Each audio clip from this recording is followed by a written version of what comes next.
നമുക്ക് ഇന്നൊരു get ready with me ആയാലോ? ഞാൻ ആദ്യമായിട്ട് ചെയ്യുന്ന ഗെറ്റ് റെഡി വിത്ത് മീ ഇത്രയ്ക്ക് ഫ്ലോപ്പ് ആവുമെന്ന് ഞാൻ വിചാരിച്ചില്ല. ആദ്യമേ സ്കിൻ കെയർ ചെയ്ത് പിന്നെ മേക്കപ്പിലേക്കൊക്കെ പോയപ്പോഴത്തേക്കും എന്റെ കോൺഫിഡൻസ് നല്ല ഹൈ ആയിരുന്നു. പക്ഷെ അവസാനം വന്നപ്പോഴാണ് ഇതിന്റെ പ്രശ്നം എനിക്ക് മനസ്സിലായത്. ക്യാമറയിൽ മാത്രം നോക്കി മേക്കപ്പ് ചെയ്യുന്നത് എനിക്ക് ഇത് കഴിഞ്ഞപ്പോഴാണ് മനസ്സിലായത്. ഞങ്ങളുടെ എൻഗേജ്മെന്റ് കഴിഞ്ഞിട്ട് 3 വർഷമായി. അപ്പൊ പിന്നെ പുറത്ത് പോയി ഫുഡ് കഴിക്കാന്ന് വിചാരിച്ചാണ് റെഡി ആവാൻ തുടങ്ങിയത്. ഞങ്ങളുടെ എൻഗേജ്മെന്റ് നടത്തിയ സമയത്ത് ചേട്ടന് നാട്ടിൽ വരാൻ പറ്റിയില്ലായിരുന്നു. ഇപ്പൊ ആലോചിക്കുമ്പോഴാണ് അന്ന് എങ്ങനെയും വരാൻ പറ്റുമായിരുന്നെങ്കിൽ രണ്ടുപേരും കൂടെയുള്ള ഫോട്ടോസ് ഒക്കെ ഉണ്ടാവുമല്ലോ എന്നൊക്കെ തോന്നുന്നു. പക്ഷെ അതിനെയും പറഞ്ഞിട്ട് കാര്യമില്ലല്ലോ. എന്തായാലും പുറത്തു പോയി ഡിന്നർ കഴിക്കാവുന്നതാണ് ഇന്നത്തെ ഞങ്ങളുടെ പ്ലാൻ. അവസാനം ഒരുങ്ങി വന്നപ്പോ 1983 പോലെ മേക്കപ്പ് കൂടി പോയ ചേട്ടാന്ന് ചോദിക്കാനാണ് എനിക്ക് തോന്നിയത്. പക്ഷേ ഡേറ്റിന് പോവല്ലേ, ഇന്ന് ഇച്ചിരി മേക്കപ്പ് കൂടിപ്പോയാലും കുഴപ്പമില്ല.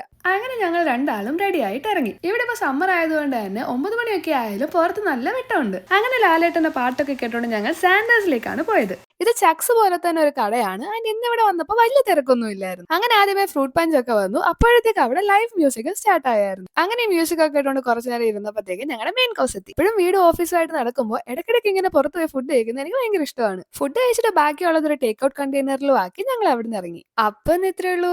ബൈ.